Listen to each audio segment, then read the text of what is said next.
రాజకీయాలు క్రీడలు దేనికవే ప్రత్యేకమైనవి. ఒకదానికొకటి పొంతనలేని ఈ రెండు రంగాలు ఎన్నికల వేళ ఒకటవుతున్నాయి. ఇప్పటికే చాలా మంది క్రీడా ప్రముఖులు ఎన్నికల్లో తమ అదృష్టాన్ని పరీక్షించుకుంటే మరికొందరు ఇప్పుడిప్పుడే రాజకీయ ప్రస్థానంలో అడుగుపెడుతున్నారు. క్రీడాకారులు రాజకీయ మైదానంలో దిగడం ఇప్పుడేమీ కొత్త కాకపోయినా తాజాగా గంభీర్ రాజకీయ ప్రవేశంతో మరోసారి ఈ అంశంపై సర్వత్రా ఆసక్తి నెలకొంది. క్రీడాకారులు రాజకీయాల్లోకి ప్రవేశించడం కొత్తేమీ కాదు. గతంలో అనేక మంది రాజకీయ వైకుంఠపాలిలో రాణించిన వారున్నారు. కాలం కలిసిరాక మధ్యలోనే వదిలి వెళ్లిన వారు ఉన్నారు. అయితే తాజాగా భారత మాజీ ఓపెనర్ గౌతమ్ గంభీర్ కాషాయ కండువా కప్పుకోవడంతో క్రీడాకారులు రాజకీయాలు అనే అంశం మళ్లీ తెరపైకి వచ్చింది.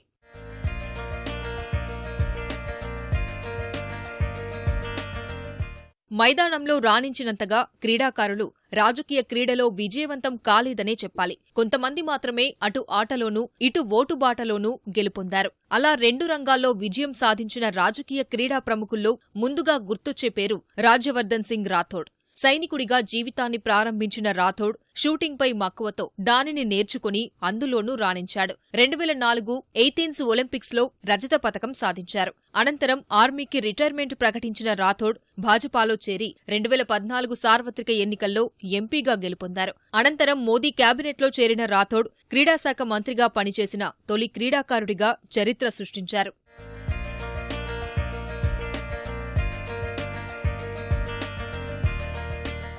భారత క్రికెట్లో విజయవంతమైన క్రికెట్ కెప్టెన్లలో మహ్మద్ అజారుద్దీన్ కు ప్రత్యేక గుర్తింపు ఉంది. మ్యాచ్ ఫిక్సింగ్ కేసులో జీవితకాల నిషేధం అనంతరం అజార్ రాజకీయ నాయకుడిగా తన రెండో ఇన్నింగ్స్ ప్రారంభించారు. కాంగ్రెస్లో చేరిన అజార్ 2009లో జరిగిన సార్వత్రికంలో యూపీలోని మొరాదాబాద్ లోక్సభ స్థానం నుంచి గెలుపొందారు. 2014 సార్వత్రిక ఎన్నికల్లో మాత్రం అజారుద్దీన్ ఓటమి చవిచూశారు. ఈసారి సొంత రాష్ట్రం తెలంగాణలోని సికింద్రాబాద్ స్థానం నుంచి పోటీ చేయాలని భావించారు. కాంగ్రెస్ అధిష్టానం ఆయన అభ్యర్థిత్వాన్ని తిరస్కరించడంతో అజార్ రాజకీయ జీవితం ప్రశ్నార్థకంగా మారింది.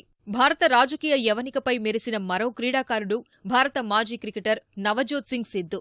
మైదానంలో అందరూ సిక్సర్ల సిద్ధుగా పిలుచుకునే సిద్ధు 2004లో కాషాయ తీర్థం పుచ్చుకున్నారు. అదే ఏడాది జరిగిన సార్వత్రిక ఎన్నికల్లో అమృత్సర్ స్థానం నుంచి గెలుపొందిన సిద్ధు 2009లోనూ విజయం సాధించారు. 2014లో మరోసారి అమృత్సర్ స్థానాన్ని ఆశించి భంగపడ్డ సిద్ధు భాజపాను వీడి కాంగ్రెస్లో చేరారు. కాంగ్రెస్ తరపున ఎమ్మెల్యేగా గెలిచి పంచాయతీరాజ్ శాఖ మంత్రిగా బాధ్యతలు చేపట్టారు. పంజాబ్లో తీవ్ర నిరసనలు వ్యక్తమైనప్పటికీ పాకిస్తాన్కు వెళ్లి కర్తార్పూర్ నడవాను పాక్ ప్రధానితో కలిసి సిద్ధు శంకుస్థాపన చేశారు. బాలాకోట్పై భారత వైమానిక దాడి అనంతరం సిద్ధు మరోసారి వార్తల్లో నిలిచారు.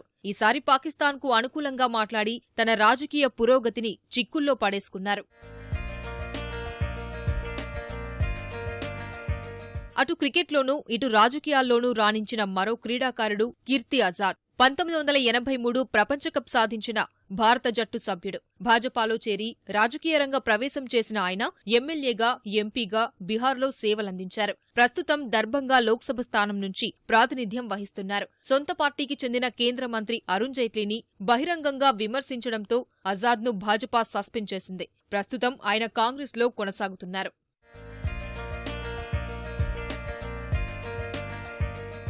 ఇక రాజకీయాల్లోకి వచ్చి వైఫల్యాలు చవిచూసిన క్రీడాకారుల జాబితా కూడా పెద్దదిగానే ఉంది. జాతీయ స్విమ్మింగ్ ఛాంపియన్ నఫీసా అలీ రాజకీయ జీవితం అంతా పార్టీలు మారడంతోనే సరిపోయింది. ఇప్పటివరకు ఆమె గెలిచింది లేదు. 2004లో రాజకీయ అరంగేట్రం చేసిన ఆమె తృణమూల్ కాంగ్రెస్లో చేరారు. దక్షిణ కోల్కతా లోక్సభ స్థానంలో పోటీ చేసి ఓడిపోయారు. 2009లో సమాజ్వాదీ పార్టీ నుంచి లక్నో స్థానానికి పోటీ చేసి పరాజయం చవిచూశారు. ప్రస్తుతం ఆమె కాంగ్రెస్లో కొనసాగుతున్నారు.